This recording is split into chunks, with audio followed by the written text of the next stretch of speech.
бид нар яаж муу хэлүүлж болно. Гэхдээ өнөөдөр бол хүн нам эвссэн сөрөг хүчин биш, эрх баригч нам баггүй. Хэдэн судалтай байх нь үл хамааран ардсан нам эрх баригч нам юм. Ардын нам эрх баригч нам юм. Дандаа ардын нам ингээд засгалдаг, ардын нам л засгалдаг бусны сөрөг хүчин гэдэг тийм зүйл огт байхгүй. Хэрвээ дүрмийн бус, хууль бус зөвхөн өөрсдийнхөө эрх ашиг нийцсэн шийдвэр гарах юм бол харин одоо хариуцлагатайгаар хэлье. Жинхэнэ сөрөг хүчин гэдгийг үзүүлнэ.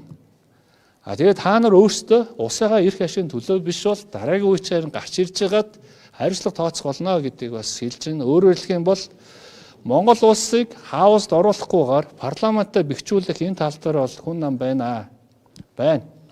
Нэг судалтай байна уу? 8 судалтай байна уу? 60 судалтай байна уу? Үл хамааран дараа нь хүн нам 28 оны сонгуульд ялна уу, ялагдана уу? Тэр бол 30 дахь асуудал.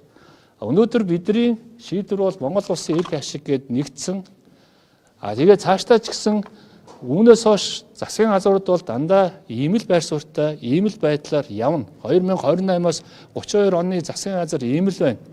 Дангаараа явах ямарч боломжгүй. Одоо бол 60-аас дээш судал авах тийм улс төрийн хүчин дахиад гарахгүй. Би ванга шиг хэлье.